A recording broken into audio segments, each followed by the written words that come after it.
Hi, and welcome to this presentation on narrative therapy. So, narrative therapy centers around the idea that people are the experts of their own lives, and this therapy technique in particular views problems as separate from the individual. Here, issues are not restricted within the clients, but are rather influenced by what's around them. It's founded on the idea that people have many narratives contributing to their identity, and it assumes that they have the skills, competencies, beliefs, and values to help solve their own problems. It centers around an engagement in restoring a client's narrative by reconsidering, reappreciating, and most importantly, reauthoring the client's preferred lives and relationships. So this therapy technique was first developed by David Epson and Michael White. And a narrative therapist is described as a licensed mental health professional, social worker, or therapist who has additional training in narrative therapy through academic programs, intensive workshops, or online continuing education.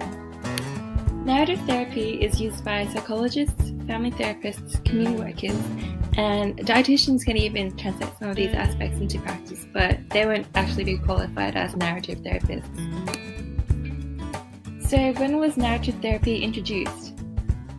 Although first developed in 1980, the history of narrative therapy can be considered in three phases: the days of the psychoanalyst, and then the succeeding waves of family, and then finally narrative therapy. Psychoanalysis promoted a settled view of the workings of the mind and emotions, so it was very much about the mind and its subconscious, and sessions were often led by the therapist. Family therapy broke the psychoanalytic idea, focusing just on the inner workings of the mind, but the idea of master therapists still prevailed. Narrative work took this change a crucial step further and shifted the power from the therapist towards the patient.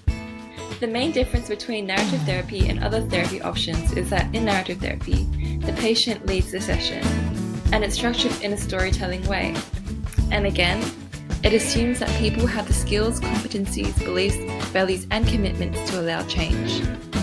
Because of its in-depth nature, it's better suited for one-on-one consultations and can be applied to dietetics when a patient's diet is not influenced by individual factors, but also broader factors relating to their lives. So let's talk about how narrative therapy actually works. So first, the counsellor gives the patient attention to talk about their concerns, and then the therapist accepts these descriptions while also assuming it's unlikely to be the whole or only story. The therapist then asks clarifying or extending questions to describe the difficulties in more detail and to clarify the effects of them. Next, the patients are encouraged to give names, a single word or short phrase to describe the problem, for example, depression or stress. This enables the person to feel more in control of their problem and gives a precise definition for externalization of the issue. Externalizing language is used to separate the patient's identity from the problem. An example would be to say, depression invaded your life, versus you became depressed. This is followed by asking them when they last had the upper hand over the problem. The patient is then invited to take position on the problem, and this is where therapy reaches its turning point. They either decide to remain dominated or can decide to take into account the richer story that the therapist has encouraged them to tell. The use of therapeutic documents summarizes the patient's discoveries and describes the person's perceived progress. And therapy ends when the patient decides that their self-story is rich enough to sustain. The final session can be organized as a joyful occasion, and the patient may be presented with a certificate to mark the occasion.